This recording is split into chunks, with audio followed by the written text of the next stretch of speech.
Hare Krishna, welcome everyone to our course Shri Ishopanishad, which is a verse by verse study. So we started this course almost 2 months ago, almost 7 weeks ago, and today is our seventh session for this course. And we have done 6 classes in which we have covered the discussion till mantra number 3. So this Ishopanishad book, Shri Ishopanishad book, as commented by Srila Prabhupada, has 18 mantras with beautiful purports, and we have covered in detail till mantra number 3. Now, as our regular protocol, we are doing a quiz in this session, which is our 7th session. And in the quiz, we discuss some questions which have been already pre-issued to the participants, devotees. They have responded to these questions, and together with the quiz, we do then a workshop style discussion based session in which we take up a practical problem from the real world and try to provide a spiritual solution. So we will do that also, and then in the end we try to spend some few minutes on learning a verse from the course that we have done so far. So I will do the Mangalacharan prayers. Om Ajnanatimirandhasya Jnananjana Shalakaya Chakshurun Militam Yena Tasmai Shri Gurave Namaha Sri Chaitanya Manobhishtam Sthapitam Yena Bhutale Swayamarupaha Kadamayyam Dadati Swapadantikam Vandeham Shri Guru Shri Yuta Padakamalam Shri Guru Vaishnavamscha Shri Rupam Sagrajatam Sahagana रघुनाथान्वितं तं सजीवं साद्वैतं सावधूतं परिजनसहितं कृष्णचैतन्यदेवं श्रीराधा कृष्णपादान् सहगणललिता श्रीविशाखान्वितांश्च हे कृष्णा करुणा सिन्धो दीनबन्धो जगत्पते गोपेश गोपिका कान्त राधा कान्त नमोस्तुते तप्त काञ्चन गौरांगी राधे वृन्दावनेश्वरी वृषभानुसुते देवी प्रणमामि हरिप्रिये वाञ्छाकल्पतरुभ्यश्च कृपा सिन्धुभ्य एव च पतितानां पावनेभ्यो वैष्णवेभ्यो नमो नमः। जय श्री कृष्ण चैतन्य प्रभु नित्यानंद श्री अद्वैत गदाधर श्रीवासादि गौर भक्त वृंदा हरे Krishna Krishna Krishna Hare Hare Hare Ram Ram Ram Hare Hare. Okay, so welcome everyone to our Shri Upanishad course, and we will start this first session with a quiz which is based on from introduction to mantra number 3 as discussed in Shri Ishopanishad book as commented by ISKCON's founder Acharya A.C. Bhaktivedanta Srila Prabhupada. So yeah, so you can raise your hands when you have to answer the question, and we will take only one response because we will like to finish this within the time frame. So please raise your hands and I will try to give opportunity to as many devotees and participants to respond. So let us start the quiz. So the first question, actually this is the second question. The first question was asking your name and place of residence. So this is actually the second question of the quiz, which is based on 6 systems of philosophy. So the question is, which of the 6 systems of philosophies are accepted for Vaishnava studies? First option is Sankhya, second is Yoga, third is Purva Mimamsa, and D, fourth option is Vedanta. So please let me know what is the correct answer. You may like to raise your hands if you want to respond.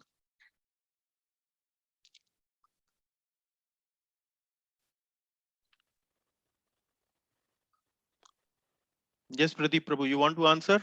Yeah, it's Vedanta is my answer. Yes, that is the correct answer. And why do you say so? Vedanta is the answer. Can you give some reason? Can you give some background? Well, I reread your slides, and it says Vedanta is Okay. cover most of the stuff that we are looking for. Okay. for Vaishnav people. Yeah, okay, that is one answer. But I see Anupama ji also raising hand. Yes, Mataji. Prabhuji, Vedanta is the conclusive summary. So it is the system philosophy accepted by Vaishnava studies. Okay, very good. So what are the subject matter of other studies? Say for example, Sankhya, Yoga, Purva Mimamsa. They are they don't have the conclusive knowledge. They are the different branches of various knowledge. Yeah, very good, very good. So that is a very good answer. So you are very right. So they actually are Sankhya, Yoga, Purva Mimamsa. They are all based on Vedic knowledge. They are all following the Vedas, but they are not conclusive in nature. So the conclusive nature is only one, which is Vedanta. This is also known as, what is the other name of this Vedanta philosophy? Uttar Mimamsa. Very good, very good. Uttar Mimamsa. So this is the sixth one, Uttar Mimamsa. One is the Purva Mimamsa. The last one is the Uttar Mimamsa, which is the post Mimamsa, you can say, and which is also known as Vedanta. Vedanta means Anta, Veda plus Anta, means conclusive knowledge. So we as Vaishnavas, we are not interested in everything and anything. We are interested in the conclusion. We are interested simply in the cream, or rather cherry on the cream, cherry on the cake. So we are interested in that, and that is why which sixth system of philosophy are accepted by Vaishnavas? It is Vedanta. So the correct answer is Vedanta. Okay. Now the next question is Advaita and Dvaita. What is the difference between Advait and Dvait Vedanta? This was not a objective multiple choice. This is a subjective question, I think. Yes. So what is the answer? Who would like to respond to that? Yes, Manish Prabhu. So Advaita is dealing with non-dualism. There is no difference between soul and Brahman. And Dvaita is typically a dualism philosophy, which says that there is a difference between soul and Brahman. There's a difference between soul and Brahman. Very good, very good. So Advaita's okay, that is correct answer. Advaita is led by, who is the chief philosopher in Advaita philosophy? It is Shankaracharya. It is Shankaracharya. And who is the chief philosopher or philosophers in the Dvaita philosophy? It is Madhvacharya. Madhvacharya, Ramanujacharya. Ramanujacharya. Yeah, and then you can also call Sriman Chaitanya Mahaprabhu. Chaitanya Mahaprabhu, yeah. Yeah. So these are the main philosophers. So very correct. Advaita says that the soul and Brahman is same, and Dvaita distinguishes between the two. It says soul and Brahman. Brahman means the absolute truth. They are different. So that is the correct answer. Advaita no difference, and Dvaita difference between soul and Brahman. Yeah. Sadhya and sadhana. So this was very important question. This is very important. Let me see who can answer this. Sadhya and sadhana is established through dash and dash, whereas sadhya and sadhana is explained through dash and dash. So one is established through, one is established through, and the another is explained through. So there is a difference. So okay. So these are the name of 4 books: Gita, Updeshamrita, Bhakti Rasamrit Sindhu, Ushopanishad. Gita, Ishopanishad, Updeshamrit, Bhakti Rasamrit Sindhu. Gita, Bhakti Rasamrit Sindhu, Updeshamrit, Ishopanishad. Bhakti Rasamrit Sindhu, Ishopanishad. So I have tried to toggle them here and there. So let me know who can answer this and explain also. What is the correct answer?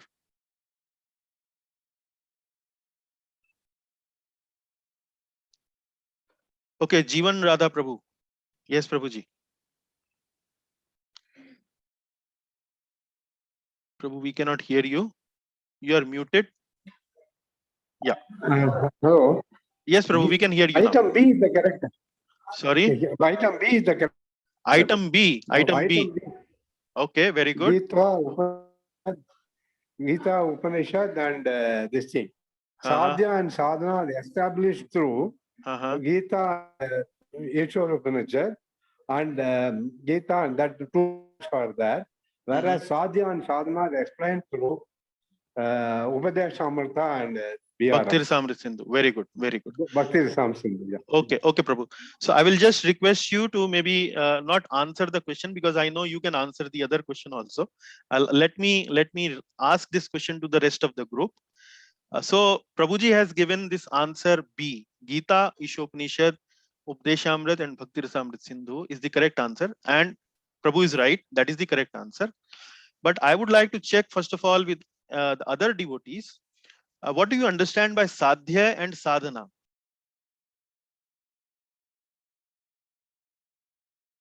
Yeah, I know Jivan Prabhu can answer that. But let me check with the other devotees. What is meant by sadhya and sadhana? Prabhu, sadhya is something you need to achieve a goal, a milestone. Yeah? Okay. And sadhana means nothing but the bhakti. Sadhana means, okay, sadhana means the means. Sadhana means the means. The means. Yeah. So sadhya is the goal, and sadhana means sadhana is the means. How to achieve that goal? How to achieve the goal. Okay, so it says sadhya and sadhana is established through Gita and Ishopanishad. So what does it mean? What does it mean? So what is the sadhya? What sadhya is established through Gita and Ishopanishad?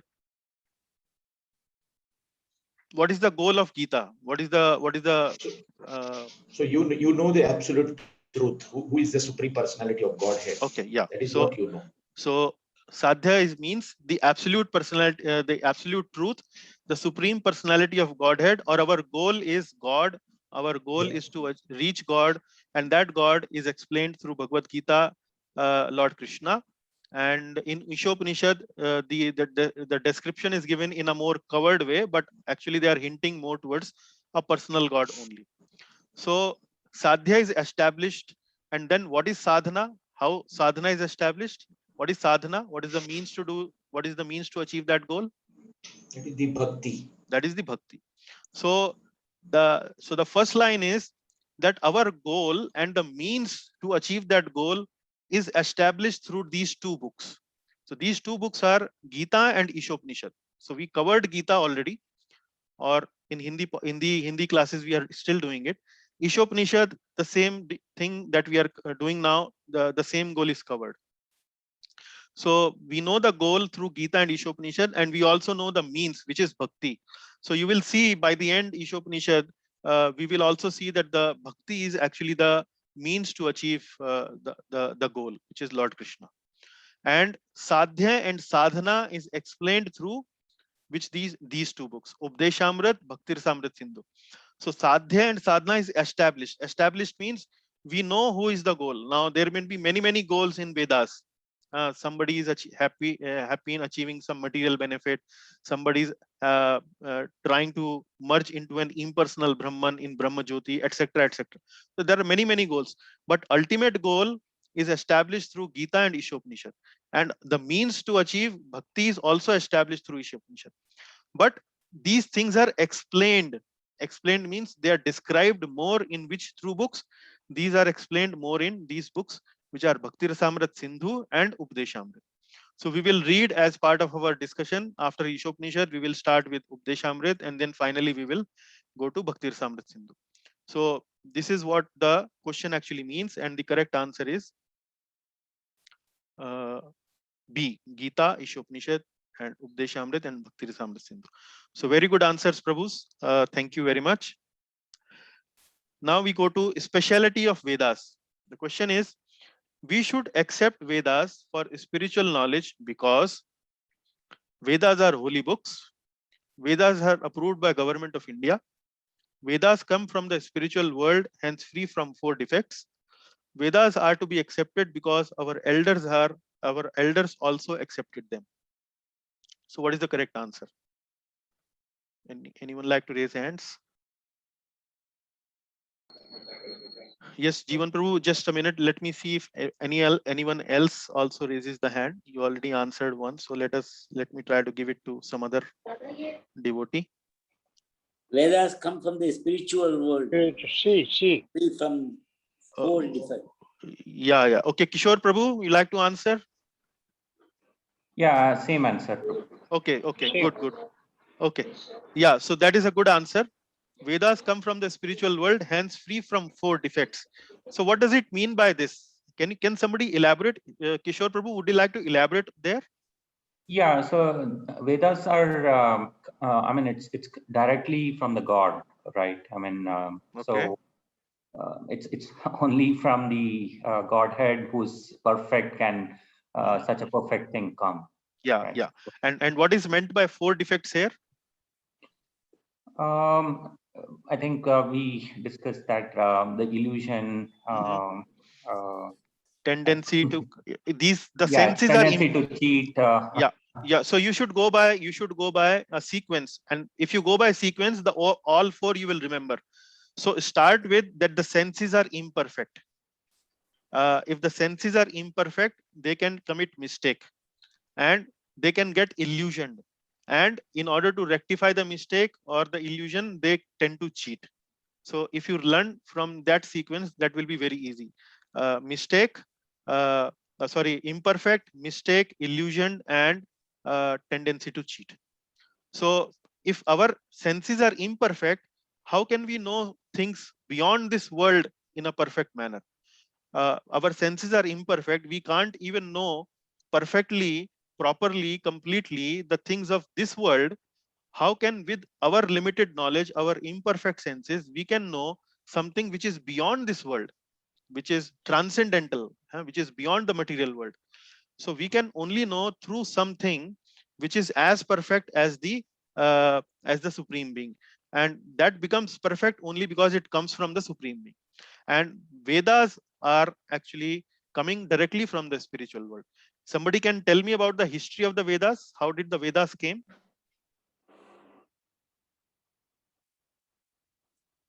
From where did the Vedas came initially?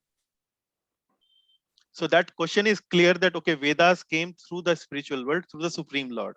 So origin मालूम है, हाँ. अभी आगे distribution कैसे हुआ उसका? How did it distribute it further? From Shruti, from Veda Rishis. Yeah, okay. Vyasa. Sorry, Veda Vyasa. Okay, Veda Vyasa is a little later in the chain. Who was the first person who received this knowledge from the Supreme Lord? Brahma. Through from God, Brahma. God only. Brahma. God Brahma. only, no Prabhu. Yeah. Who said Brahma? Me, sir. Anupama. Anupama ji. Okay. Yes, Brahma is the correct answer. Very good. So the Vedas come from the Lord gives this knowledge to Brahma, and he doesn't give it directly. He actually reveals in the heart of Lord Brahma. And then Lord Brahma, when he creates the progeny, when he populates the world, secondary creation when he does, he gives this knowledge to others. The Brahmaji gives this knowledge to others. And then ultimately from Brahma it came to Narada, and from Narada it came to Lord Vyasdev. And Vyasdev have compiled all this knowledge. So that is how it has come. So correct answer here is Vedas come from the spiritual world, hence free from 4 defects. So very good. Okay. The 4 defects: illusion, cheat. Yeah. Okay, now match the following: Pratyaksha, Anuman, Shabda, and then example of Pratyaksha, Anuman, and Shabda. So one by one, maybe we will need more participants here. Pratyaksha, what is the correct answer? Yes, Prabhu. Direct from sense perception. Yes, Parsarthi Prabhu. Sorry. Yes. What is Pratyaksha means? Direct from the sense perception. Okay, correct. Okay, then Anuman, what is Anuman? Maybe Kishorji? Logical. Yes, Sitaji. Logical inference. Logical inference, correct. Okay. I would request that participants raise their hand so that it is easy to call them. Shabda. Shabda. What is Shabda? Oral reception. Oral reception. Oral reception. Very good. Oral reception. Then what is the example for Pratyaksha? Maybe Manish ji, you can answer. Scientific experiments. Yes, scientific experiments. Correct. And then example for Anuman. Darwin's theory. Drawing theory. Darwin's theory. So can you explain that point? Darwin's theory wala? So that is, we presume that humans have come from monkeys. Yeah. Yeah. So then, yeah. Okay. Please continue. Yeah. No, sorry. Yeah, that is what I wanted to say. Okay. Yeah. So nobody has seen so far a human becoming a monkey. Like scientists say that we believe in direct sense perception. Nobody has seen so far a human becoming a monkey, that there was a human and then it became a monkey. Now somebody might say that, okay, it is a very long process. It takes thousands and thousands of years. Okay, thousands of years, but if it happens gradually, so at least we should see somebody in the world today who is half human and a half monkey. If it is a gradual process and it started maybe 40, 50,000 years ago, so maybe that might have created some being which is looks like a half human being or a half monkey or something like that. We don't see that. So Darwin's theory was simply a theory. It was simply a hypothesis. There is no experimental proof. There is no experimental proof that you take one monkey and then do something with the monkey, give him some medicine or whatever you want to do, and then make him a human being after maybe so many years. So there is no experiment like that. So Darwin is actually simply a theory. And this theory is taught in schools and colleges as gospel truths. So the people who come from the modern education system, this is one of the major reasons why they don't accept spiritual knowledge or the knowledge of the Vedas, because right from the childhood they are ingrained in their impressionable minds that that we came from monkeys. We came from monkeys. However, this theory is also based on some faith. This is not something which is which you can directly perceive. So there is a lot more to say about Darwin theory, but let us limit ourselves so till here. And example of Shabda. Okay, the last remaining is example of Shabda, which is news from Reuters. So can you explain that news from Reuters? Can anybody explain what does it mean? Who may like to explain? News from Reuters, how it is an example of Shabda Praman. Reuters is a news agency. Yeah, Reuters is a news agency, Prabhu. So how do you explain that as an example of Shabda Praman? Like Lord Krishna explaining Bhagavad Gita to Arjun. So it is directly as a Shabda Praman, correct? Whatever he says is directly heard by Arjuna and then it is written. So if I write here news from your neighborhood, so what is the difference? Will that also be a Shabda Praman? No, it has to come from a spiritual bona fide master, actually, a spiritual master. Bona fide. So the the right word that you use is bona fide, authorized. Authorized. Authorized means that Reuters is authorized to distribute news. So they will verify the news, they will check the news, they will make sure that the news is proper, okay, correct. News from the neighborhood may not be verified. Somebody might have just heard from somewhere else and then maybe it is correct, maybe it is not correct. So Shabda Praman is something, it is not that we hear from anyone becomes a Shabda Praman. It is mainly to hear from a bona fide, authorized spiritual agency or a spiritual source. That is where it becomes a Shabda Praman. And that is what we accept as a word of God, something which is as true as word of God.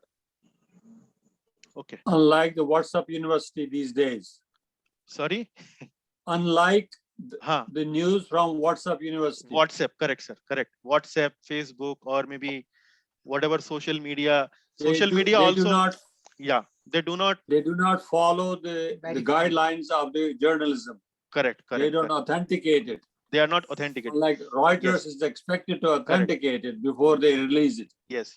So the authentication or authorization are the bona fide. They are the right words. Yes, very good. So Krishna is not mentioned everywhere. If Lord Krishna is the supreme personality of Godhead, then why do Vedas not mention that clearly everywhere? So this is a typical objection many people raise. So you people are following Lord Krishna, saying that he's the supreme Lord. If he's the supreme Lord, then why do every page of the Veda is mentioning that? So how do you defend that argument or question?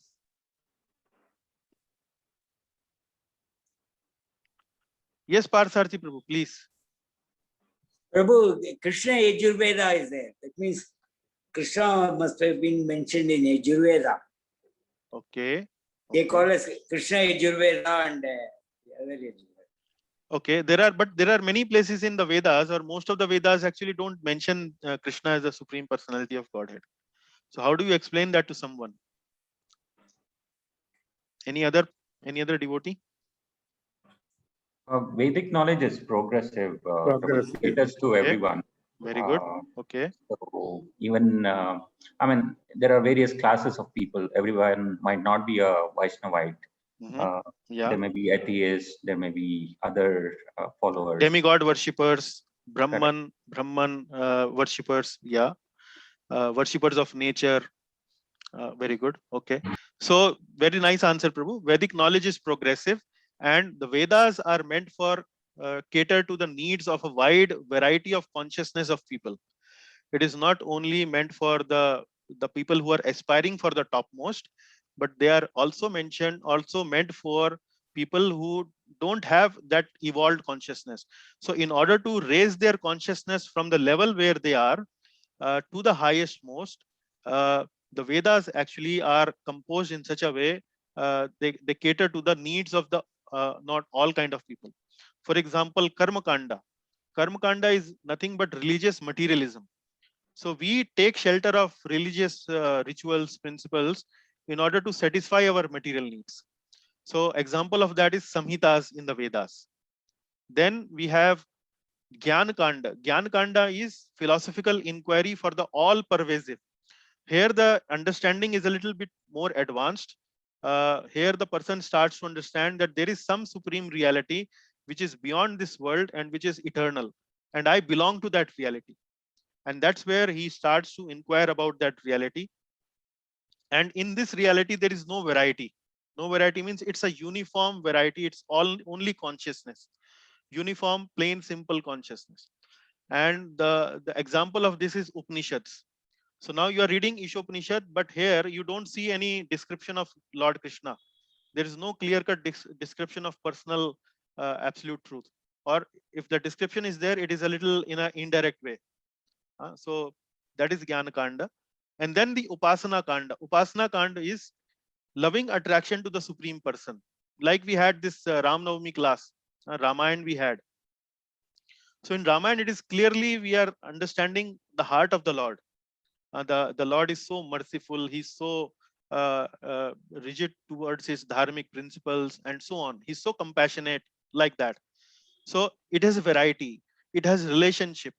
So that is what we study from Upasana Kanda, and that is what we learn from Srimad Bhagavatam. And then we have every book has its purpose. Every stage of this philosophy has its purpose. And that is why you can explain that, okay, yes, Lord Krishna is not mentioned as Supreme Personality of Godhead, but at the right places, we understand that, yes, he is the Supreme Person. And in Bhagavad Gita, where do we find that famous verse? Can anybody tell me? In Bhagavad Gita, Vedaischa sarvair ahameva vedyo, Vedant krad vedavid eva chaham. Chapter 15. Prabhu? Chapter 15, verse number 15, if I'm not wrong.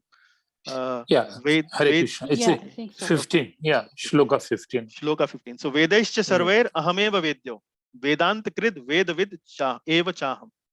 So among all the Vedas, I am supposed to be the known. I am the knower of the Vedas, and I am the purpose of the Vedas. Vedaischa sarvair ahameva vedyo, Vedant krid vedavid eva chaham. Vedavid eva chaham. And then we give an analogy. Manual of an Indian jail may not mention the name of the Prime Minister of India, but that doesn't mean that India doesn't have a Prime Minister or he's not a person. So that is one example you can quote to someone if he's objecting to that. Okay, natural commentary on Vedanta Sutra. Which book is known as the natural commentary on Vedanta Sutra? Explain why. This is a very important question, very fundamental question. It should be very clear to everyone. Yeah. Can anyone answer that? Brahma Sutra. Srimad Bhagavatam. Yeah, Bhagavatam is the correct answer. But can someone explain the whole thing with reasoning? why do we consider Bhagavatam as the natural commentary of Vedanta Sutra? Can I start, Prabhu? Yes, Prabhu, please go ahead. Actually, originally there was only one Veda. Then it was split into actually to at the end of this Dwapara Yuga, when Kali Yuga was about to start, Vyasadeva, to make the people understand the Veda were divided into 4. Yeah. And slowly we started getting all these Puranas, Upanishads, all these things started coming. Yeah. Even though all these things were there, not of the, Vyasadeva was not happy, he was morose. At that point of time, Narada Muni came to him and he explained to him why he was morose. He said, you already made all these Vedanta, all these things you have made, but still you are not glorified the Lord Krishna. Yeah. So you definitely you need to glorify Allah. That's why the Srimad Bhagavatam emanated. Yeah. And Srimad Bhagavatam is nothing but the commentary on the Vedanta Sutra. Very good. Correct. Yes. So very good. That is how this is a simple this thing. Yeah. So very good answer, Prabhuji. I will add little more details to there. So you can understand. Now you can see here Vedanta, as we discussed earlier in the session, Ved plus Anta, which means the conclusion of the Vedas. Then Sutra actually means condensed text. So here the word is Vedanta Sutra. So Vedanta means the conclusion of the Vedas, but it is written in Sutra form. What do you mean by Sutra? Sutra means condensed text. Condensed means aphorisms, very small text. It is not an elaborate verse. It's a very condensed text, or in other words, distilled collection of syllables and words. Distilled collection. This is very chosen words and which has very deep meaning, which you can elaborate a lot, but has been given in a very sutra form. Sutra means it is easy to remember and it is easy to meditate and expand upon it. So that is sutra. Then example of some sutras. So Vedanta Sutra, I have written here 3 sutras. The first 3 sutras of Vedanta Sutra are written here. So the very first sutra is Athato Brahma Jigyasa. Athato Brahma Jigyasa means now inquire about this absolute truth. Have that jigyasa, have that curiosity. Now I want to inquire about the absolute truth. Then who is the absolute truth? Then comes the second sutra. Janmadyasya yataha. Janmadyasya yataha means from that is the absolute truth, from where everything emanates, from where everything comes. Janmadyasya yataha. And then how do you know that absolute truth? Shastra yonitvat. Then comes the third sutra. Shastra yonitvat. Shastra yonitvat means you know about that absolute truth through the Shastra, through the scriptures. So these are the examples of sutras. The first 3 sutras of Vedanta Sutra are Athato Brahma Jigyasa, Janmadyasya yataha, Shastra yonitvat. Now, Srimad Bhagavatam, as Prabhuji explained, was written by Srila Vyasadeva explaining Vedanta Sutra. So whatever he has written in Vedanta Sutra, Srila Vyasadeva actually elaborated all that in Srimad Bhagavatam, because Vedanta Sutra is written in a very condensed form, in a very distilled form. So Srila Vyasadeva was not satisfied, and his Guru Narad Muni said that you are not satisfied, you better write elaborately glorify the Supreme Lord. And that's where he wrote Srimad Bhagavatam. And if you see the very first verse of Srimad Bhagavatam, so Srimad Bhagavatam very first verse starts with what? Om Namo Vasudevaya. Now Vasudeva is who? Vasudeva means son of Vasudeva. Son of Vasudeva is Vasudeva. Vasudeva is Lord Krishna. So I pay my obeisances to Lord Krishna, who is son of Vasudeva. And then the very first line is Janmadyasya yataha. And you see this Janmadyasya yataha is the second aphorism of Vedanta Sutra.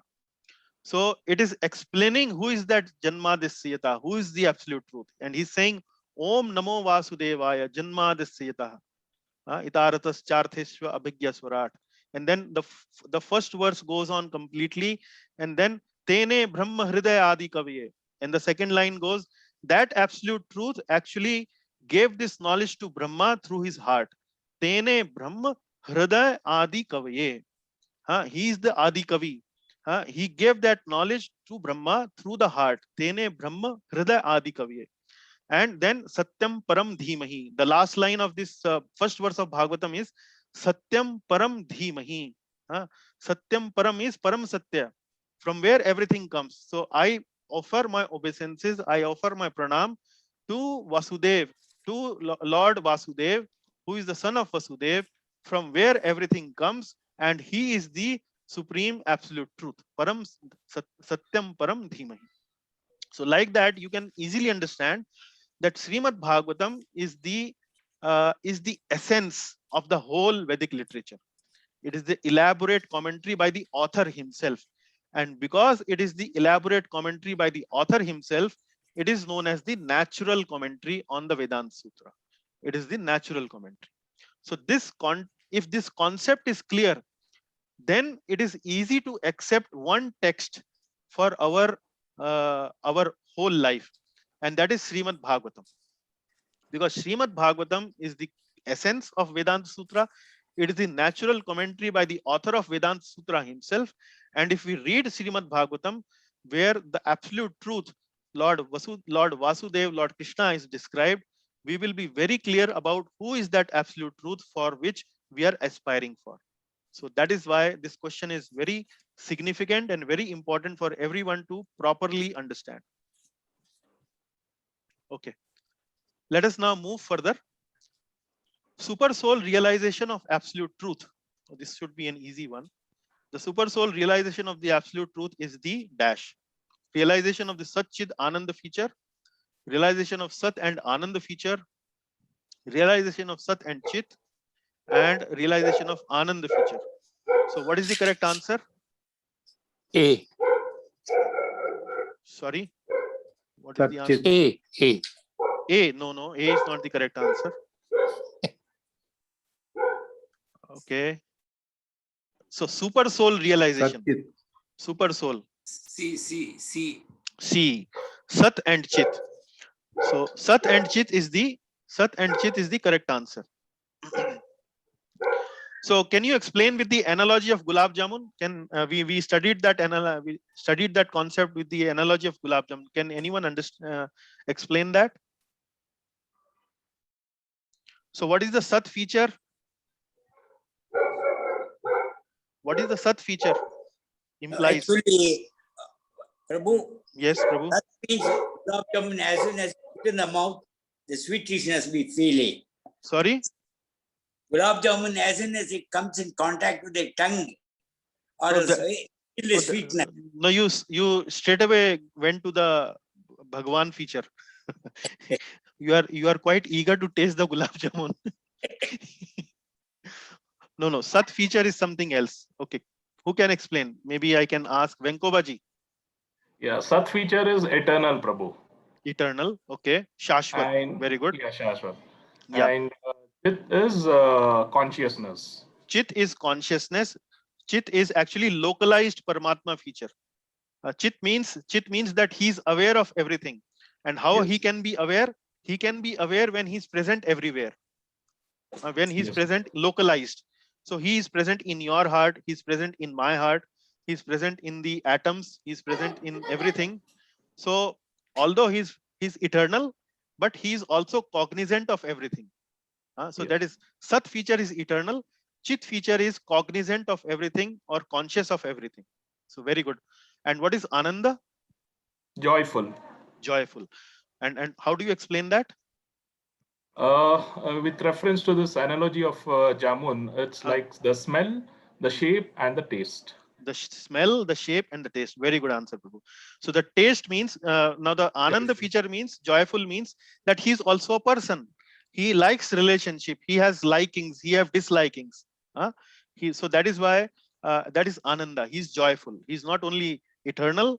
He's not only conscious of everything, but he's joyful also. There is variety also. So that is called Sat Chid Anand. So Sat Chid Anand is Bhagwan realization, and Sat and Chit features are super soul, which is the Paramatma realization. So the correct answer is C, Sat and Chit. Correct. Okay, let us move. World is complete in itself. How can we say that this phenomenal world is also complete in itself?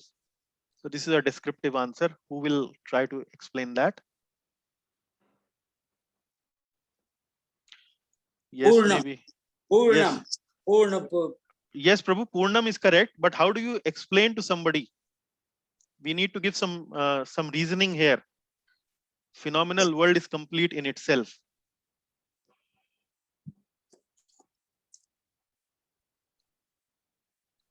Anyone? Hare Krishna. Yes, Prabhu ji, बताइए. कि बहुत सारे पात्रों की और विषयों की जरूरत होती है जो कि विश्व में है, इसलिए it becomes complete. Okay. It cannot be complete without creations. So world to be complete has to have creations which are there. पशु पक्षी जीव जंतु and मनुष्य जो उत्तम श्रेणी है.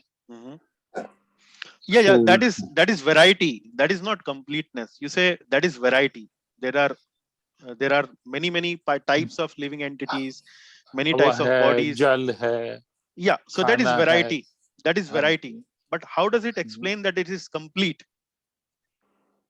कि इन सब से सबको मिलके जैसे रोटी बनानी हो तो आटा चाहिए, पानी चाहिए, तवा चाहिए, अग्नि चाहिए, तो उसको सबको मिला के गूंद के फिर उसको बेल के तब तवे पे रखते हैं तो रोटी बनती है. तो इसी तरह से प्रभु ने ये सृष्टि में कंप्लीट करने के लिए सब कुछ बनाया है. To my knowledge. Yeah. I mean, to some extent, yes. Okay, I think you are hinting there. Yes, Prabhuji, please.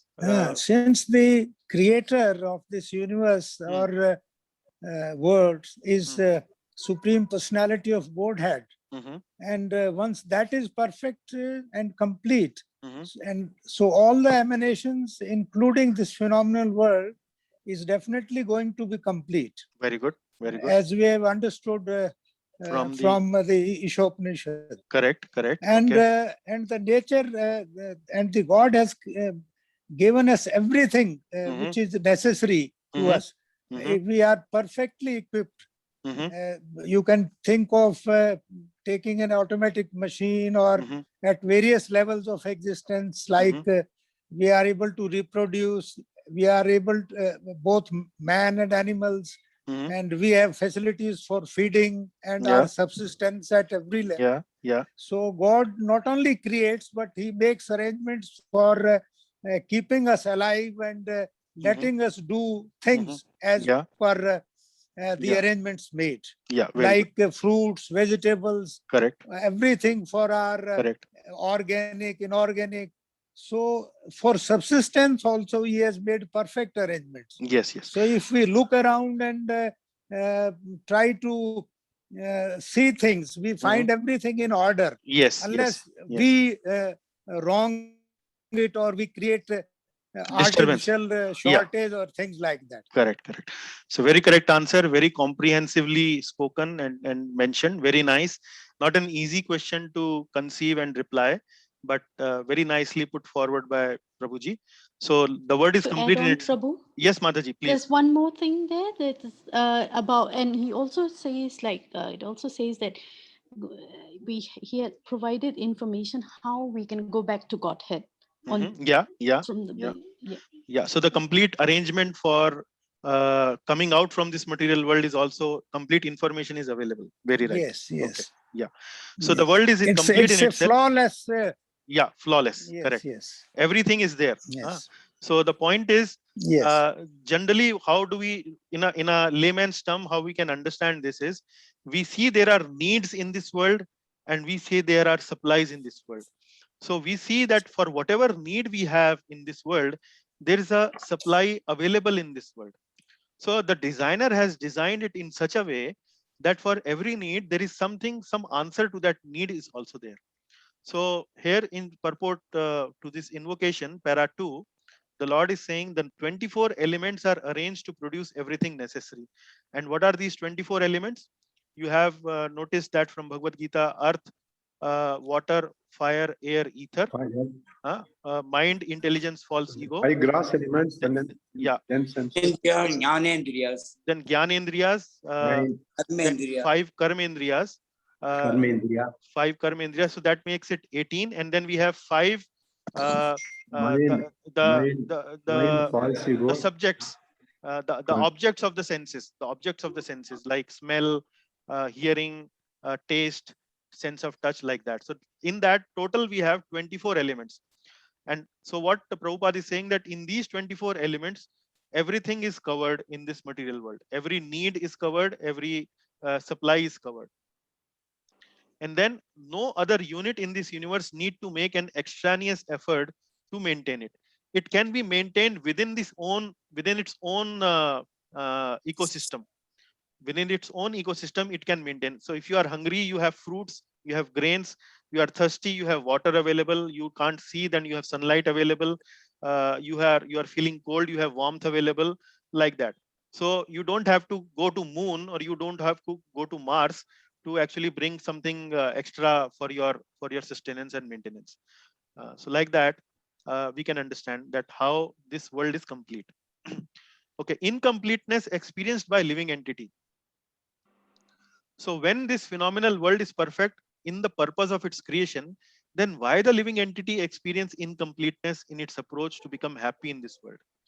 So we say that we are complete, the world is complete, the living entity actually came from the Lord, so it is also complete.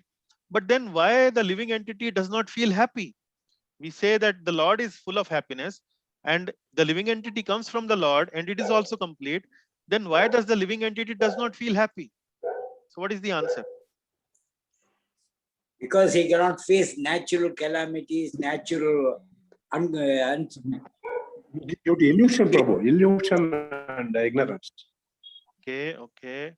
Yes, Prabhuji, it can be that we are slowly getting away from the merciful God. We should keep on remembering Him and place all our energies, all our efforts in living in merciful association with God Almighty. Very good, very good. Okay. Yeah, we must be doing devotional service, keep on remembering Him.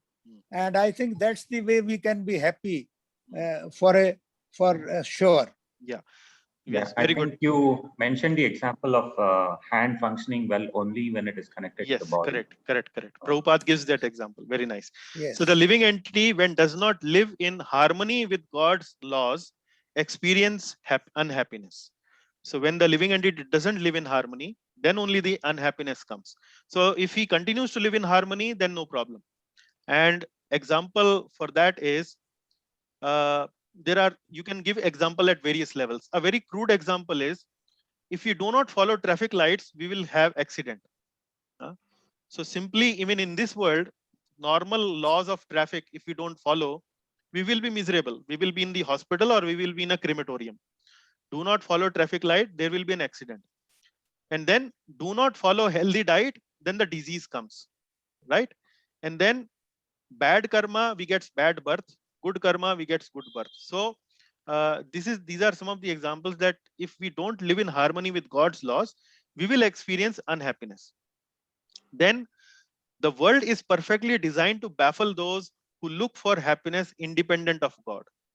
So if we are looking for happiness independent of God, then the Creator has designed it in such a way that you can find a lot of things to keep yourself in the illusion of happiness. So the Lord has given so many other things. And then like Kishorji mentioned, hand severed from the body cannot function. Similarly, the soul separate from God will be unhappy. So that is the root cause of our unhappiness in this world. So very good answers. Very nice. Isha Vasyam. Explain the principle of Isha Vasyam. Answer. So let us give this opportunity to who want to speak. Anupama ji, you would like to say something on that? You were raising hand in the previous question. The principle says that the Lord is the controller and the owner of the entire universe. Okay. Very good. And then what else? Is that all? And then we are not the proprietors. We are just caretakers. Yeah. We have to live by what quota has been allotted to us. Yes. So and that not is encroach upon somebody else's quota. Not encroach upon others' quota. So these are two things. So one is he is the controller. So now the question is, if he is the controller, he is the owner of everything. So are we not supposed to have anything here? No, we can have, but only which is assigned as our quota. जो हमारे लिए नियत किया गया है उतना ही हम लेंगे तो सुखी रहेंगे. We will be happy. Otherwise, we will be unhappy. Very good. So the Lord should yes, Prabhuji. Follow the laws of nature. Yeah. Laws of nature are made by laws by the Supreme Lord himself. Yes. Yeah. Very good, Prabhuji. So Lord is proprietor of everything. Using which verses from Bhagavad Gita we can establish that Lord is proprietor of everything? Please explain. Which are those two verses Srila Prabhupada has given in the purport? 7.4 and 7.5. 7.4 and 7.5. So what has he told in 7.4? So the Lord talks about the 8 separated energies. Separated earth, water, energies. fire, ether, air, mind, intelligence, ego. Yes, very good. And in 7.5, he talks about the superior energy, that is the living being. Superior energy, which is the living. अभी तो आप सब लोग पंडित हो गए. अभी you should start your own preaching centers. You are all graduates now. Wonderful. So very nice. You are quoting like Panditas, really learned people. Very nice. No, but we easily given when Sanskrit comes. Okay. Okay. I can take your soap because it belongs to God. Everything belongs to Krishna, and I also belong to Krishna. Then can I take your bathing soap without asking? Please explain based on mantra 1. So in times of Prabhupada, sometimes devotees actually who were young in Krishna consciousness, they went to somebody else's garden, and that garden had a lot of flowers. They picked up the rose and came back to their own house and offered to the Lord. When the neighborhood complained, they said that this flower actually belonged to Krishna. I also belong to Krishna, so I'm taking this flower. So how will you defend that argument, or how will you explain things? Is there something wrong with that argument, or is it okay?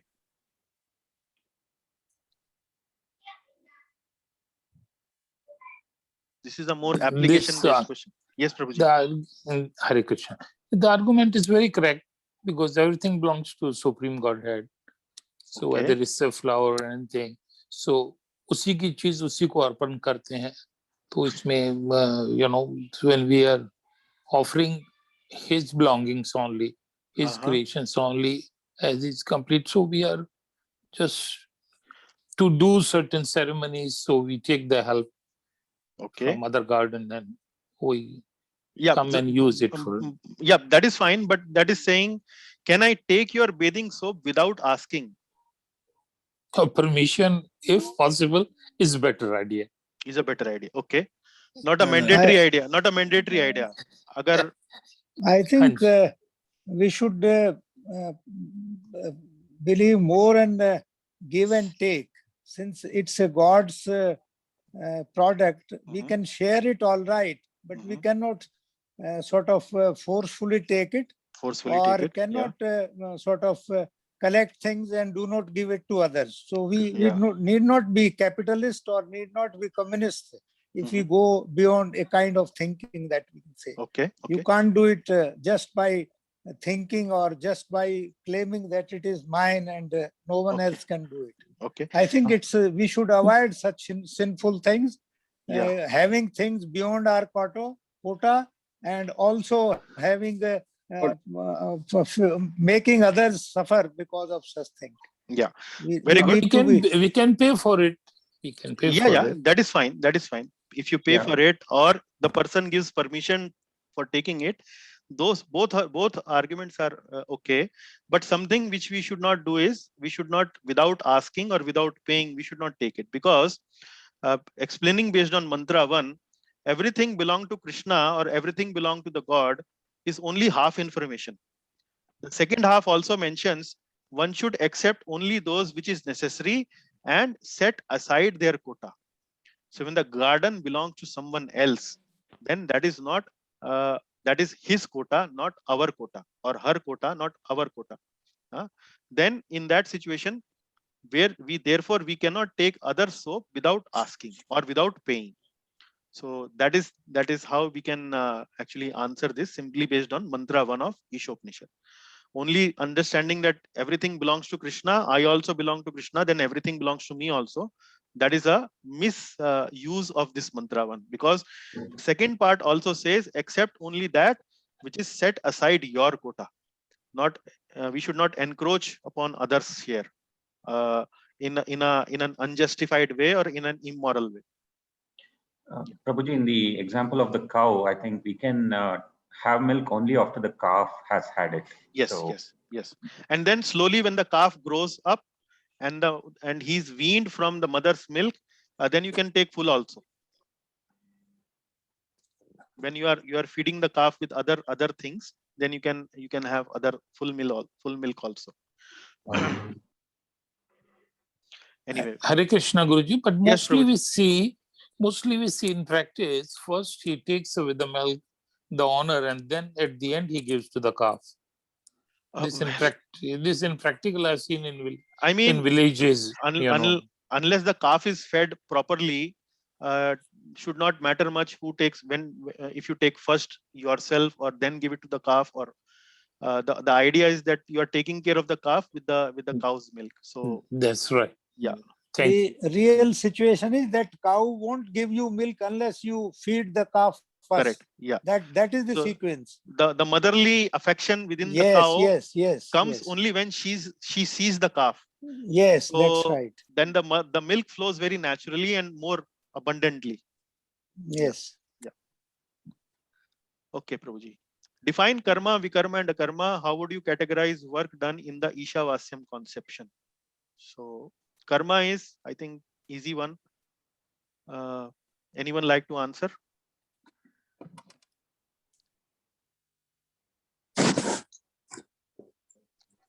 Prescribed duties according to scriptures. Very good, Prabhuji.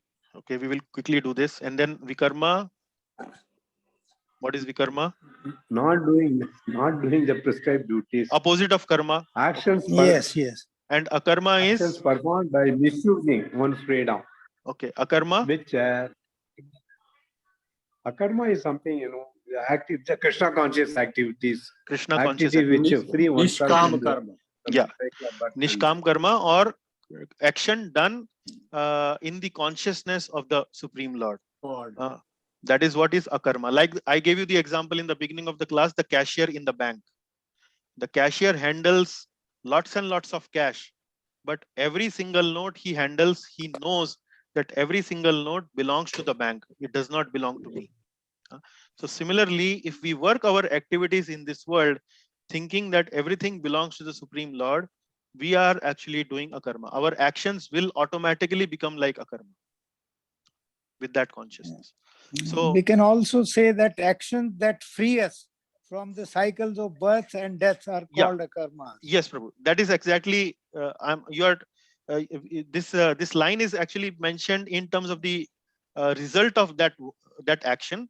But what I'm mentioning more is in what consciousness that action is done. That's right. That's true. Yeah. So intelligent person does good work and get good reaction to it. But more intelligent person does work that does not bind in cycle of birth and death. And work done in full consciousness of the Lord does not bind. Such a person is actually working in Ishavasyam conception. Yes. So that is what Ishavasyam conception or working in Ishavasyam conception means. Yes. So if you see Bhagavad Gita, what Lord Krishna is teaching to Arjuna is actually Ishavasyam principle. Right? Starting from chapter number 2. He tells Arjuna, you are the soul. And you should not forget that after this life, you have to go to another life. And if you don't work properly, if you don't work in Ishavasyam principle, you will be in Karma Bandhana. And if you are in Karma Bandhana, then it will be difficult for you to come out of. So the Bhagavad Gita is actually, Lord Krishna is teaching Arjuna the Ishopanishad only. And based on these principles only, the whole Gita is progressing. So in chapter 2, he starts talking about karma bandhana. If you see verses number 39 and 40 in chapter number 2, they are actually the same verses, same theme which we are studying in mantra 2 and mantra 3, where it says that, okay, if you don't do it like this, you will be karma bandhana. And then in the very next verse, 40th verse, he says that if you follow dharma, if you follow my advice, then you will not be bound. And actually, even if you make small progress on this, you will make great advancement. So Yes. Bhagavad Gita and Ishopanishad, more or less, I mean, not more or less, actually exactly the same things are being discussed. Acceptance of spirituality is gradual. Okay. In dash stages of life, one cannot immediately adopt the activities of dash, nor can one completely stop dash. Lower fruitive work, devotional service, higher fruitive work, devotional service. C is the. What is the correct answer, Prabhu? C. C. C. C, Prabhu. Okay. So in the lower stages of life, one cannot immediately adopt the activities of Devotional service, nor can one completely stop The fruitive work. fruitive work, yes. So what exactly does this mean, Prabhuji? Can someone explain? Or Mataji? Can someone explain? What is it? See, in the lower stages of life means you are not even capable of doing, even if you wish to, because of your strong attachment. Yes. Yeah. So the process has to be gradual one. Yeah. And since for existence in the work, we have to do work. And most of them are of fruitive nature. Fruitive nature, so yes. While we are growing, we can't do without fruitive works. But the whole thing has to come up gradually as we move from fruitive to selfless work. Yes, selfless work. Selfless work. Very good. Very good. Yes. So that is very good. So the point here is that living entity is always attached to the fruitive nature of work. He always is in the conception that I am the controller. It is difficult for the living entity to accept that the Supreme Lord is the controller. And that is exactly the reason why a living entity is actually separated from the Lord, why it is living in this material world. And in order to revive that consciousness back to God consciousness or Ishavasya consciousness, the process has to start in a way which is gradual, which is acceptable to the living entity, easily acceptable. So gradually it has to progress. And that's what it is saying, that in the lower stages of life, one cannot immediately adopt the activities of devotional service. So the second day you want that, okay, I will do this much of service, or I will really become very serious about it. Maybe for some time you can do that, but artificially you cannot impose upon you, unless it is naturally within the heart, very naturally you have accepted. It doesn't happen like that. So we should not worry too much about whether we are progressing fast or slow, but we should more worry about whether we are on the path, we are accepted in the process, we are moving towards the right direction. That's where we should more worry about. So the right answer is lower devotional service, fruitive work, C. Okay. Atmaha. Who is the killer of soul? Illustrate with an example. Yes. Anyone? We will take one answer only. Killers of the soul, Yes, killers of the soul are those who waste their lives in addiction to worldly pursuits, desire and act for excessive sense enjoyment, and they will be bound in the cycle of birth and death, and they have no knowledge of soul or God, and they do not establish a relationship with Paramatma. This is the thing of definition of the killers of the soul. Yes. And the example is given in Srimad Bhagavatam 11.20.7, where the material world is compared to an ocean, then this one, the human body is like a boat. Correct. And the acharyas are like the boatmen, and the scriptures are like the breeze. Correct. This is the example. Yes. Okay. Yes, Prabhu. So very good answer. So one who does not utilize the opportunity to engage in the activity of the soul. So the activity of the soul is supposed to be to love and serve God. And if the soul doesn't behave in that capacity, that is somebody is a killer of the soul. It is actually missing the opportunity. So human life is meant for a higher purpose. Humans are given better facilities than animals. And if humans do not utilize this facility, then they are downgraded to animal life. And the analogy that Prabhupada gives in the purport is, if a high court judge does not perform duty well, the government takes the facilities back, because high court judge is given certain facility by the government. The government doesn't give that facility to the clerk, and the judge doesn't perform that duty well, the government takes the facility back. Similarly, the material nature gives us this human body for realizing God, for growing spiritually. And if we misuse that opportunity, the material nature takes that facility back. They give us animal body. So you are living like animals. Okay, I'll give you animal body. You are not utilizing the opportunity that I provided. So that is how you can explain with an example. Even a small endeavor is rewarded. By simply attempting to realize dash, one is guaranteed birth in a dash or dash family.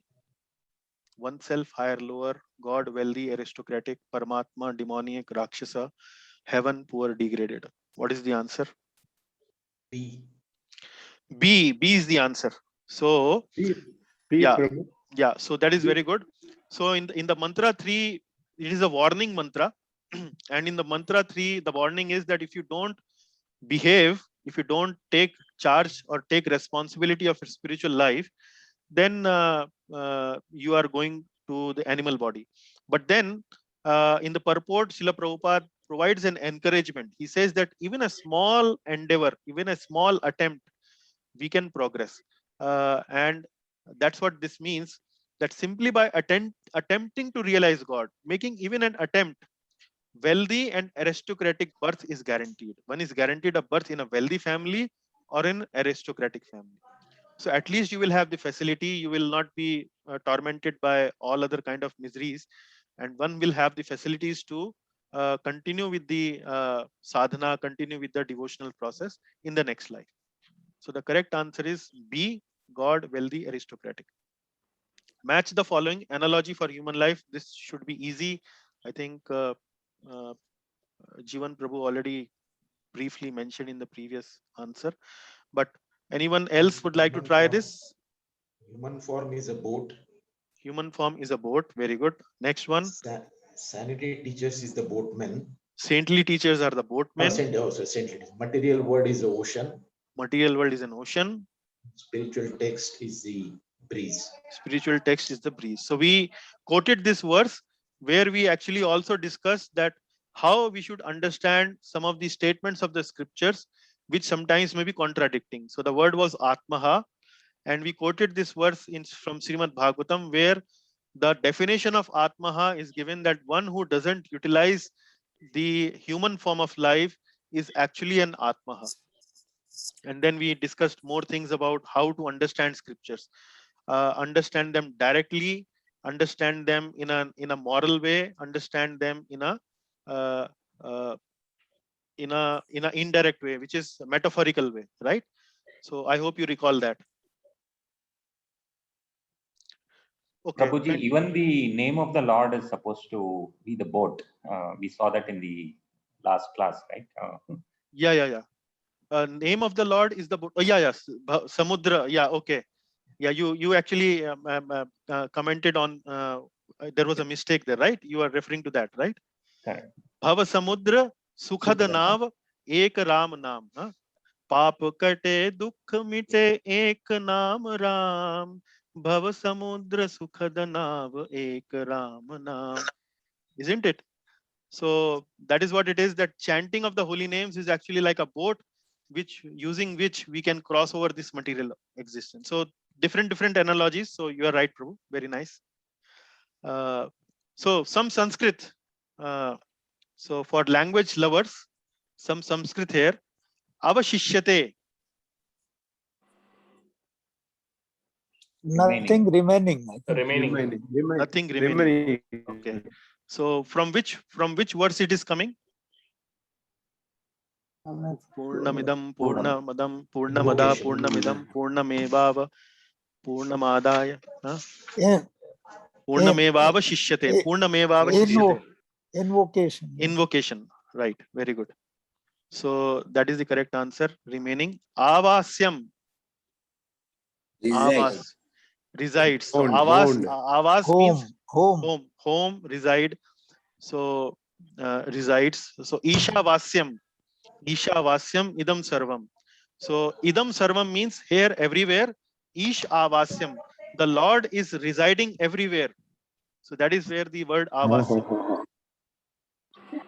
Lipyate. What is lipyate? It is entanglement or entanglement. Bound. So that is the second mantra. And then avrittaha. Avrit. The fourth one is covered. So very good. So I think we did a good job to summarize this quiz in by 6:45. So I'll have a little, maybe 15 minutes to discuss this workshop. So we'll spend 5 minutes taking responses and maybe or maybe 7 minutes taking responses and 7 minutes presenting my slides. So Ishavasya principle and ecological problems. Now, what are we going to do here is, in the workshop, we generally pick up a practical problem from this world and try to explain a Shastric explanation, or try to give a Shastric explanation to that practical problem. Now, today we are discussing Ishavasya, the conception of the Lord is the controller. We are supposed to take our quota. So how does that principle is connected with the ecological problems of this world? Now, ecological problems are the environmental problems. So you can see here in this slide, solve ecological problems. How can we solve the environmental problems using Ishavasya principle? So you see the environmental problems of drought, air pollution, water pollution, and maybe what else you can think of. There are several aspects to it. So what do you think is the root cause of this problem? Is this a material problem, or is this a spiritual problem? And if somebody asks you that what does your scripture are doing to solve the environmental problem, so how will you answer to that question? So when we are studying Bhagavad Gita, when we are studying Shri Ishopanishad, are we solving environmental problems, or are we away from these problems? Are we simply entertaining ourselves with hi-fi philosophy and not working or not caring anything about the environment? So what do you think? Is there any connection with what we are doing with the world outside, with the problems of the world outside? For example, the ecological problem or environmental problem? So there I would leave and open the floor for your comments. Okay. Nowadays, people are unmindful of humanity. They use much carbon or fuel is creating carbon this one in the atmosphere, and so it tends to overheating of the earth. Secondly, nuclear energy also, they misuse it for weapon, etc. It should have been used for good purpose. Human beings nuclear energy. Yes, Prabhu. So you are describing the problem right, but my question is there any connection? So kindly focus your answer on the connection part. Is there any spiritual connection to this problem? Hare Krishna. Yes, Prabhuji. So, greed is the single answer, because of the selfish nature of humans, the more developed creations of the God. We are greedy to have more of everything. In getting that more in everything, we destroy environment, we destroy neighbor, we harm animals, we harm co-humans, we harm nature. Correct. Very, very, very good answer, Prabhuji. Very nice answer. You really hit the hammer on the head of the nail. That is exactly the answer I was looking for, and very nicely put, very nicely explained. That is actually the root cause of the problem, like Kartar Prabhuji just now explained. it is actually human greed. Or so maybe if there are any more perspective, maybe we can take more answers. But then I would like to take you to the journey of this whole ecological problem, right from the context, right from the point of describing the problem and the magnitude of the problem, then connecting with the solution which is being given by the people, material solution, and why these material solution doesn't work, and why there is a need for a spiritual solution to solve that problem. So that is along those lines. I have prepared a couple of slides, but before I go there, apart from Kartarji, are there any other responses on that? So Prabhuji, human being tries to. Yes, Manishji, boliye. So human being also tries to enjoy the material sense gratification, so material enjoyment. Therefore, he goes on doing a lot of things against the nature. Correct. And that is also the cause of all these natural calamities and all these things. And that is also one point I have covered in my slide. Venkobaji, you wanted to say something? Yeah. Prabhuji, human beings are not the only one who have the right to live in this world. Yeah. God has created all other living beings. Yeah. The animals, they also have the equal right. So we have to respect them and maintain a balance, because it's like mutual. All other animal beings, even they should thrive. So if they thrive, they coexist. So humans also can exist. So it's like mutual. So the balance is being disturbed. Correct. So yes, you are right, Prabhuji. Got your point. So that is very correct. Say the human should not consider this place as their own sole proprietorship. That is their own property. So like you just now heard in the Ishavasya principle, that take only your quota. Yes. Don't quota think that mantra 1. Yeah. So don't think that everything belongs to you. The Lord, everything belongs to the Lord. You are not the controller. Lord is the controller, and He has made this thing for everyone. So you should understand that and take your quota, but let others take their quota also. Don't encroach upon their quota. So very right. So because we are the human beings are actually encroaching upon the other quotas and other problems like greed, like Kartarji mentioned, or like Manishji mentioned about material sense gratification. So those are the actual problems for the ecology, for environment. And let us see a little bit. I have made 3-4 slides. Just to see in a little more systematic perspective. So the problem is, so first of all, define the problem and its magnitude. The problem is, for example, water pollution. Water pollution is something like which we are aware that the rivers come from the Himalayas, but by the time they reach to the ocean, they become like sewage lines or effluent from the factories, from the industries. They also are mixed in these rivers, and sometimes the rivers are dried up. They don't even reach to the bed of the ocean. So this can create water crisis in the future, and a proper drinking water may not be available. People may really look for water, and then will be a very difficult situation. Already we are now in an age where the water crisis, the symptoms of water crisis are seen in many places, in many parts of the world. So the magnitude is very, very big. The problem can be very, very big. Then the second is land pollution. So the waste generated by modern living, a lot of all these plastics and a lot of these non-biodegradable things that are the products of modern living, like televisions, computers, mobile phones, plastics, and all those polymer based products, they are non-biodegradable. And since they are non-biodegradable, they continue to pile up on the earth. They continue to pile up everywhere, in the land, in the water, and every place. So it can create a space problem. It can create health problems. Then the third is air pollution. And we see industrial gases all over in the environment, and they create this kind of a greenhouse effect, which means that when the sun rays enter into the atmosphere, because these gases are creating an umbrella in the atmosphere, they don't let these sun rays, when they are reflected back, go out from the environment. And that is causing what? That is causing global warming. And with this global warming, the snow peaks are melting away, and the level of the seas are rising. And there is a danger of flooding of the cities. So you can see the problem is grave. The price we may have to pay for this problem will be very, very heavy. And this is a little simple presentation of what is the problem and what its magnitude is.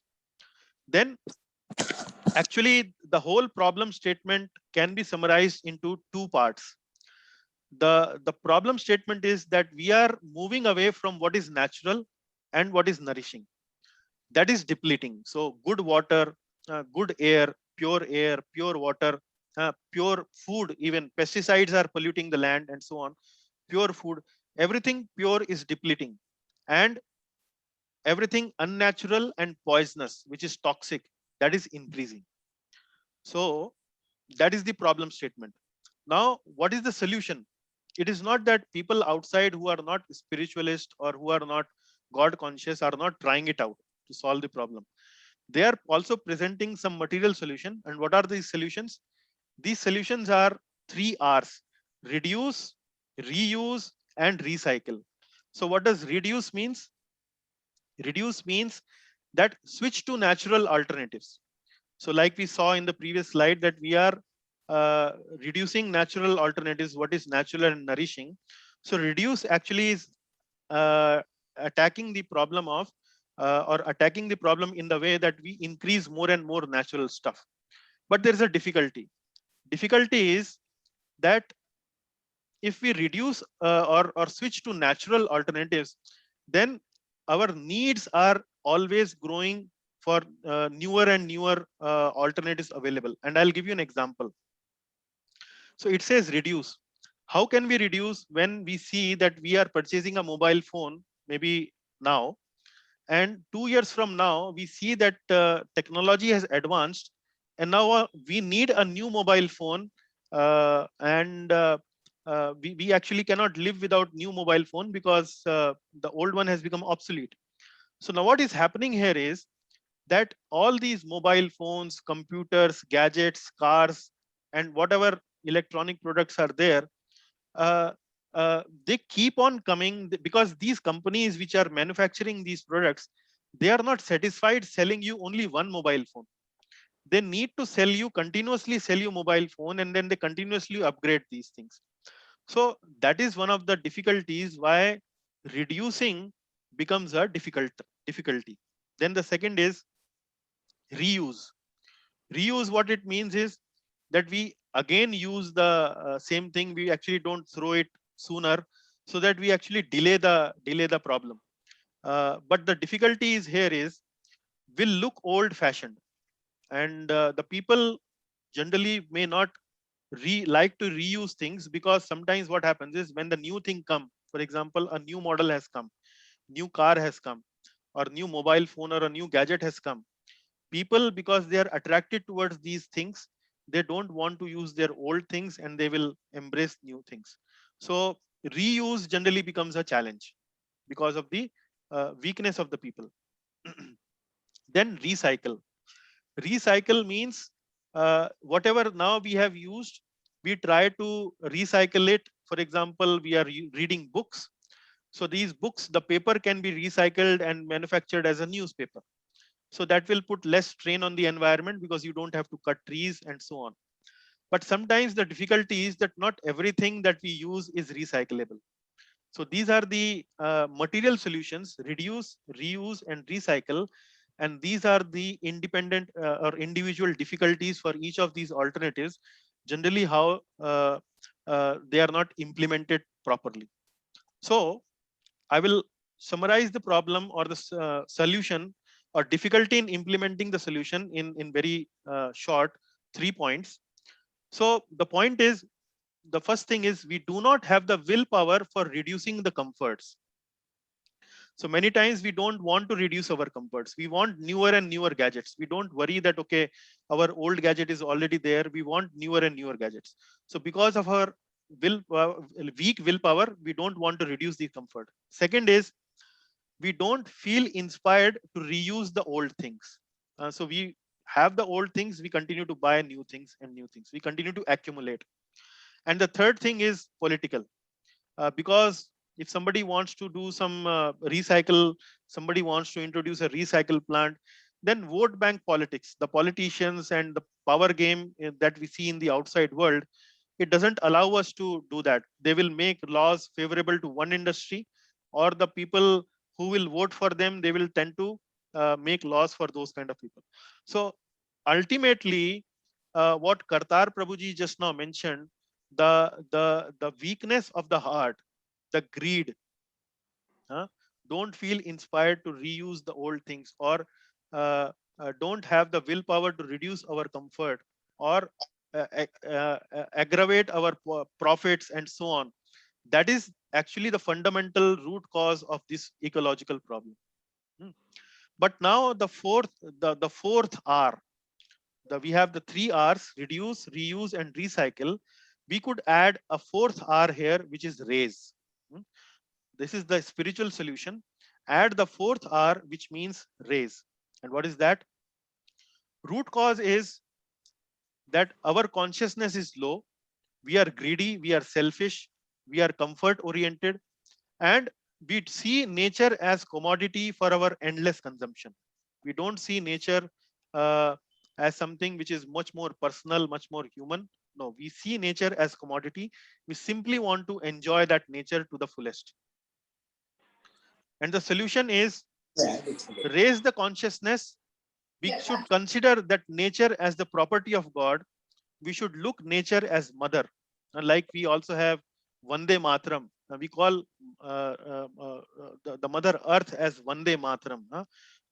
And then also we should look at nature as conscious being. So when we see nature as property of God, then we try to take only that much as it is allotted to us as our quota. So this is the Ishavasya principle. So once our mindset is more in a Ishavasya spirit, that is actually what it means is raising our consciousness. So that is the solution.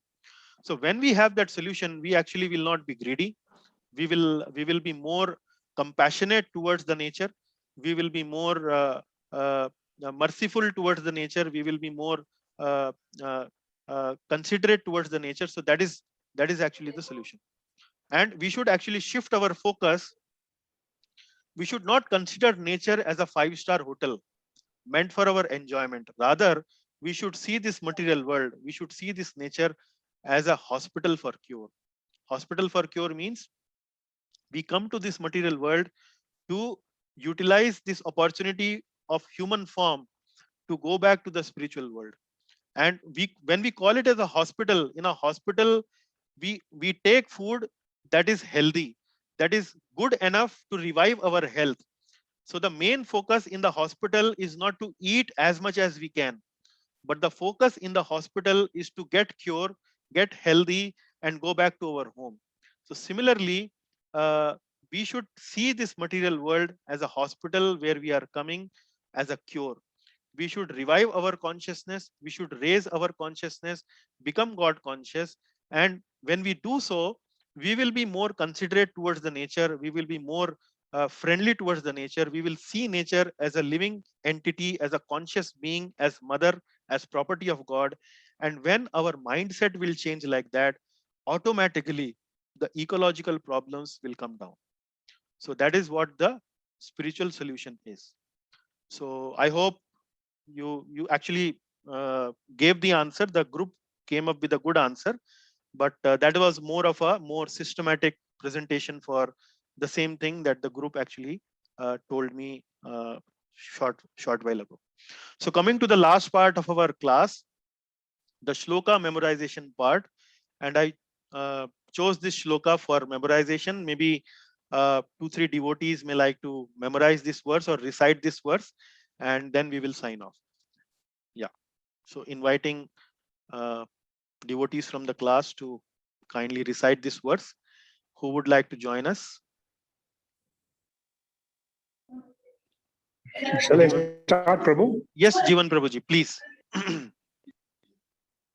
Yesha vasyam idam sarvam Yat kinchana jagatyam jagat, tena tektena bunjita, magrada kasya svidhanam. Magradha kasya svidhanam. Wonderful, Prabhuji. Every syllable that you pronounced was very nice and very nicely you pronounced. Thank you.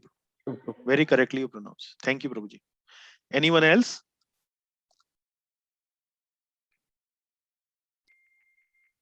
Can I start? Yes, Prabhuji, please. Ishavasam idam sarvam Wonderful. yatkinchit jagatam jagat tena taktena bunjita magrada kasya savidhanam. Wonderful. You are melodious. You are musical. Very nice, Prabhu. Very nice pronunciation and nice melody. Thank you. Any last try? Maybe someone from Mataji's side.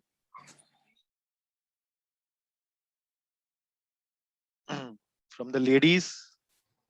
Maybe two participants. Yes, Kalyani Mataji, please. Hare Krishna.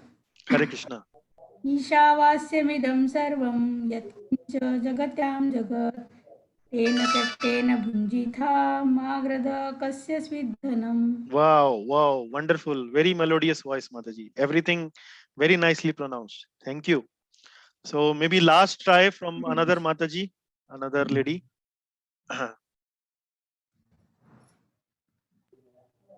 Ishavasya इदं सर्वं यत् किञ्च जगत्यं जगत् तेन सत्येन भुजन्ते माग्रह कस्य स्विद्धनम्. Wonderful, Vanaja Mataji. Thank you. Thank you very much. That was very nice. Very nice. Okay. So we conclude our class. I hope the class was useful. All glories to Shri Ishopanishad. All glories to Srila Prabhupada. So I just want to check with those devotees, or specifically some devotees who commented that, okay, the quiz was difficult.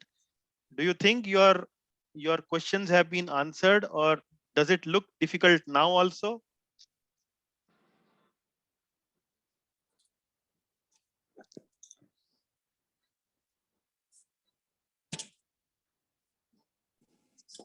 It looks quite evident now, quite obvious.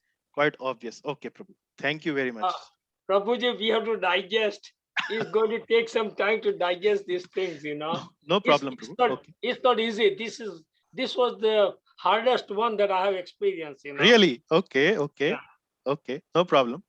So if you have any difficulties or any specific point, we can always discuss. But I am really appreciate that you are all giving me very candid feedbacks, very open feedbacks, both if you are able to understand, if you are not able to understand, and I'm very happy with that. Thank you very much.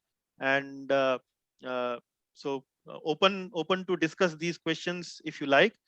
With that, maybe I would like to sign off, and let us continue with this journey of Shri Ishopanishad from mantra number 4 from our next session. So thank you very much. Hare Krishna. Hare Krishna. Hare Krishna. Hare Krishna. Hare Krishna. Wonderful interactive session. Hare Krishna. Krishna. Thank you. Hare Krishna. Hare Krishna. Thank you, Prabhu. Hare Krishna to Guruji and Hare Krishna to all Satsangi. Thank you, Prabhu. Aishman Bhavishya Vijay.